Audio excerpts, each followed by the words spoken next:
इस शिक्षण कार्य में आपका हार्दिक स्वागत एवं अभिनंदन। कक्षा 9वीं विषय विज्ञान पाठ क्रमांक 4 परमाणु की संरचना में वीडियो क्रमांक 3 में हम न्यूट्रॉन एवं संयोजकता के बारे में अध्ययन करेंगे। इससे पूर्व हम परमाणु की संरचना के बारे में अध्ययन कर चुके हैं। परमाणु मॉडल के बारे में भी व्याख्या कर चुके हैं। न्यूट्रॉन 1932 में जे चैडविक ने एक और अपरमाणु कण को खोज निकाला जो अनावेशित और द्रव्यमान में प्रोटॉन के बराबर था। न्यूट्रॉन की खोज 1932 में हुई। जे चैडविक करके एक वैज्ञानिक थे, उन्होंने 1932 के अंदर न्यूट्रॉन की खोज की। न्यूट्रॉन जो था वह अपरमाणुक था, अनावेशित था ना, उसके ऊपर धन ऋण कोई भी किसी भी प्रकार का आवेश नहीं था और द्रव्यमान में ये प्रोटॉन के बराबर था। हाइड्रोजन को छोड़कर ये सभी परमाणु के नाभिक में उपस्थित होता है। न्यूट्रॉन जो होता है वो परमाणु के नाभिक में होता है। प्रोटॉन और न्यूट्रॉन ये दोनों परमाणु के नाभिक में होते हैं। इलेक्ट्रॉन नाभिक के चारों ओर चक्र निकालते हैं। एन द्वारा व्यक्त किया जाता है। एन इसका प्रतीक चिन्ह है। परमाणु का द्रव्यमान नाभिक में उपस्थित प्रोटॉन और न्यूट्रॉन के द्रव्यमान के योग के द्वारा प्रकट होता है। परमाणु का जो द्रव्यमान है वह नाभिक में उपस्थित प्रोटॉन और न्यूट्रॉन का जो द्रव्यमान होता है वही परमाणु का द्रव्यमान होता है। प्रोटॉन और न्यूट्रॉन का जो द्रव्यमान होता है उस दोनों का योग कर लें तो परमाणु का द्रव्यमान आता है। विभिन्न कक्षाओं में इलेक्ट्रॉन का वितरण। परमाणु जो है उसकी नाभिक में प्रोटॉन और न्यूट्रॉन है। कक्षाओं के अंदर इलेक्ट्रॉन होते हैं। वो इलेक्ट्रॉन किस प्रकार से वितरित होते हैं उसके बारे में अपन पढ़ते हैं। परमाणुओं की विभिन्न कक्षाओं में इलेक्ट्रॉन के वितरण के लिए बोर और बेरी ने कुछ नियम प्रस्तुत किए। ये बोर और बेरी वैज्ञानिक थे। इन्होंने इलेक्ट्रॉन की उपस्थिति के बारे में कुछ नियम बताए। पहला नियम क्या कहता है? इन नियम के अनुसार किसी कक्षा में उपस्थित अधिकतम इलेक्ट्रॉनों की संख्या 2n² होती है। जो नाभिक के चारों ओर जो चक्र होते हैं, कक्षाएं होती है। पहली कक्षा K, दूसरी K, L, M, N, 4 कक्षा हैं। तो इसमें ये कह रहा है कि अधिकतम 2n²। n जो होती है वो कक्षा का स्तर है।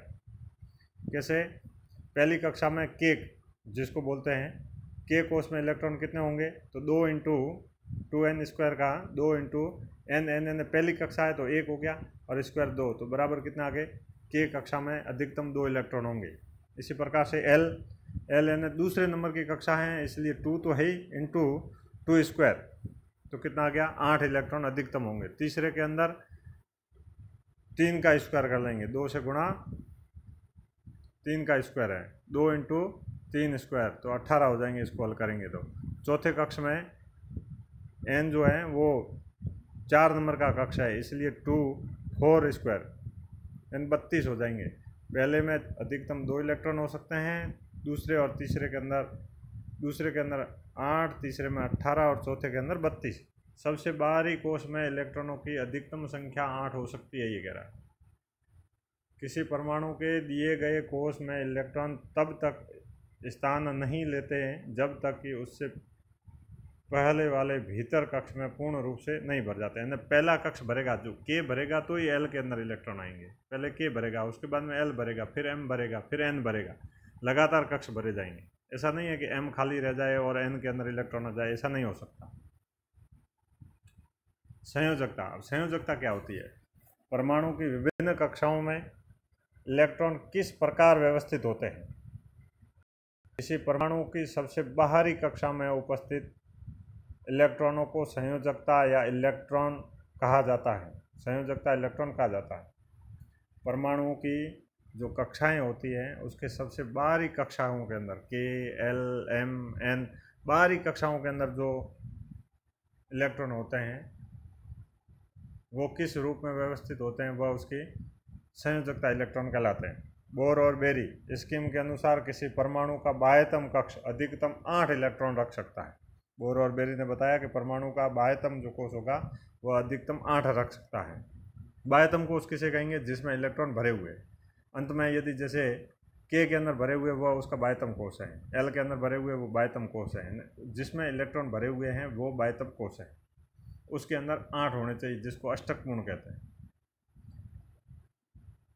जिन तत्वों के परमाणु के बाह्यतम कक्ष पूर्ण रूप से भरे होते हैं वे रासायनिक रूप से सक्रिय नहीं होते, क्योंकि उनकी जो संयोजकता होती है वह शून्य होती है। जिनका अष्टक पूर्ण है, जिनके अंतिम कक्ष में 8 इलेक्ट्रॉन है, उनकी संयोजकता शून्य होती है, तो वह रासायनिक रूप से सक्रिय नहीं होते हैं। दूसरे किसी तत्वों के साथ में, परमाणुओं के साथ में मिलकर कोई रासायनिक अभिक्रिया नहीं करते हैं। अक्रिय तत्वों में से हीलियम परमाणु के बाह्यतम कोष में 2 इलेक्ट्रॉन होते हैं, अन्य में 8 होते हैं। सक्रिय तत्वों के परमाणु की संयोजन शक्ति अर्थात उसमें सामान्य तथा असामान्य, माफ करना, सक्रिय तत्वों के परमाणु की संयोजन शक्ति अथवा अपने समान या अन्य किसी तत्व के परमाणु से मिलकर अणु बनाने की प्रवृत्ति अपने बाह्यतम कक्ष को पूर्ण रूप से भरने का प्रयास माना जाता है। कहने का मतलब ये हुआ कि जिसका अष्टक पूर्ण होता है, जिसके बाह्यतम कोष में 8 इलेक्ट्रॉन पूर्ण होते हैं, वे सक्रिय नहीं होते रासायनिक दृष्टि से, परंतु जिनका अष्टक पूर्ण नहीं होता है वे रासायनिक दृष्टि से सक्रिय होते हैं और दूसरे तत्वों से, दूसरे परमाणुओं से मिलकर और अपना अष्टक पूर्ण करने का प्रयास करते हैं। 8 इलेक्ट्रॉन वाले सबसे बाहरी कक्ष को अष्टक माना जाता है। परमाणु अपने अंतिम कक्ष में अष्टक प्राप्त करने के लिए क्रिया करता है। अपना अष्टक पूर्ण करने के लिए वह एक तत्व से दूसरे तत्व में इलेक्ट्रॉन की साझेदारी करेगा। यह आपस में इलेक्ट्रॉन की साझेदारी करते हैं, उनको ग्रहण करने या उनको त्याग करने से होता है। परमाणु के बाह्यतम कक्ष में इलेक्ट्रॉन के अष्टक बनाने के लिए जितनी संख्या में इलेक्ट्रॉन की साझेदारी या स्थानांतरण होता है वही उस तत्व की संयोजकता होती है या संयोजकता कहलाती है। कुल मिला के कहने का मतलब यह है कि जब परमाणु के इलेक्ट्रॉन जब भरे जाते हैं तो सबसे पहले K में भरे जाएंगे, फिर L, M और N। अंत में जहाँ भरे जाते हैं, जिस कक्षा में भरे जाते हैं, वह उसका बाह्यतम कोष होता है और बाह्यतम कोष के अंदर 8 इलेक्ट्रॉन होने अनिवार्य हैं। अष्टक पूर्ण होना चाहिए। K को छोड़कर, K के अंदर 2 ही आ सकते हैं, बाकी में 8 होने चाहिए। और यदि 8 हैं तो उसकी संयोजकता शून्य है तो वह कोई रासायनिक अभिक्रिया नहीं करेगा, परंतु जिसके 8 इलेक्ट्रॉन नहीं हैं, जिनके 8 इलेक्ट्रॉनों में कमी हो रही है, वे परमाणु एक दूसरे परमाणुओं से रासायनिक संयोजन करेंगे, इलेक्ट्रॉनों का आदान प्रदान करेंगे और जितने इलेक्ट्रॉनों का आदान प्रदान करते हैं वही उसकी संयोजकता कहलाती है। उदाहरण के लिए हाइड्रोजन, लिथियम, सोडियम, प्रत्येक के परमाणु के बाह्यतम कक्ष में एक इलेक्ट्रॉन होता है, अतः यह एक इलेक्ट्रॉन का त्याग करते हैं, इसलिए इनकी संयोजकता 1 कहलाती है। यदि किसी परमाणु के बाह्यतम कक्ष में इलेक्ट्रॉन की संख्या उसकी क्षमता के अनुसार लगभग पूरी हो तब संयोजकता एक अन्य प्रकार से प्राप्त की जाती है। जैसे फ्लोरीन परमाणु के बाह्यतम कक्ष में 7 इलेक्ट्रॉन होते हैं तो उसकी संयोजकता 7 हो सकती है, किंतु बाह्यतम कक्ष में अष्टक पूर्ण करने के लिए फ्लोरीन के लिए 7 इलेक्ट्रॉनों का त्याग करने की अपेक्षा 1 इलेक्ट्रॉन ग्रहण करना सरलता या आसानी रहती है, अतः वह 1 इलेक्ट्रॉन को ग्रहण करेगा तो उसकी संयोजकता 1 होगी। इसको अपन समझने के लिए प्रत्येक तत्व के परमाणु की एक निश्चित संयोजन शक्ति होती है, उसे संयोजकता कहते हैं। ये हाइड्रोजन है, इसका प्रतीक चिन्ह H है, परमाणु संख्या 1 है, प्रोटॉन न्यूट्रॉन नहीं होते हैं, इलेक्ट्रॉन 1 होता है, वह 1 इलेक्ट्रॉन कौन सी कक्षा में भरा जाएगा? K में, तो इसकी संयोजकता कितनी हो जाएगी? 1, क्योंकि K के अंदर 2 आने चाहिए तो यह 1 त्याग भी कर सकता है या 1 और ग्रहण करेगा तो इसके 2 हो जाएंगे और इसका अष्टक पूर्ण कहलाएगा। इसी प्रकार से हीलियम की परमाणु संख्या कितनी? 2, प्रोटॉन संख्या कितनी? 2, न्यूट्रॉन कितने 2, इलेक्ट्रॉन कितने 2, तो वो 2 जो इलेक्ट्रॉन हैं वो कौन सी कक्षा में आ जाएंगे, के के अंदर। तो के की कैपेसिटी कितनी है 2 की, और 2 आ गए तो अष्टक पूर्ण हो गया, तो इसकी संयोजकता कितनी हो जाएगी 0। इसी प्रकार से परमाणु क्रमांक 3 लिथियम, लिथियम का प्रतीक चिन्ह Li, परमाणु संख्या 3, प्रोटॉन संख्या 3, न्यूट्रॉन 4, इलेक्ट्रॉन संख्या 3।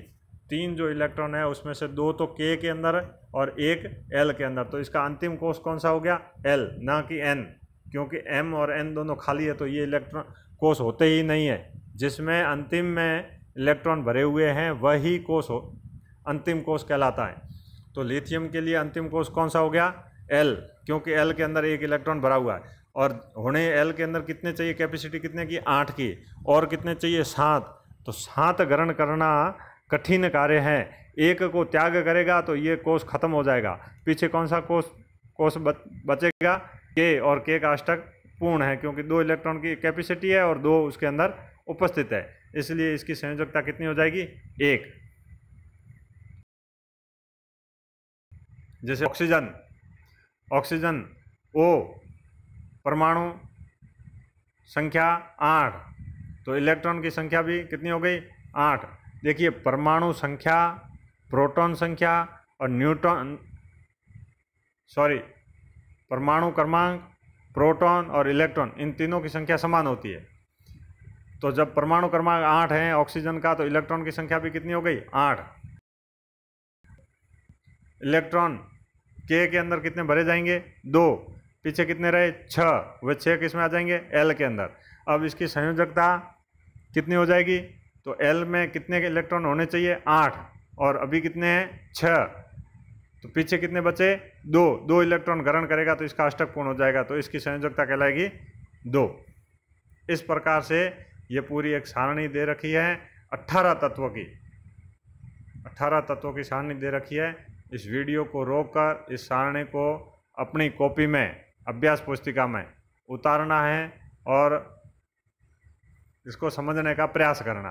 परमाणु क्रमांक जितने हैं तत्व के, इतना ही उसका इलेक्ट्रॉन है, इतना ही उसका प्रोटॉन है। अपन को इलेक्ट्रॉन देखना है, इलेक्ट्रॉन कितने हैं, जितने इलेक्ट्रॉन होते हैं उसको भरना है। कैसे, के, एल और एम 4 कक्षाएं इनके अंदर भरना है। तो के अंदर 2 ही आएंगे, एल के अंदर 8, एम में 8 और एन में 8। अंत में जो कक्षा में भरे जाते हैं इलेक्ट्रॉन उसके अंदर कितने, उसके आधार पर अपन संयोजकता ज्ञात करेंगे। 3 अभ्यास प्रश्न हैं जो अपनी अभ्यास पुस्तिका में करने हैं।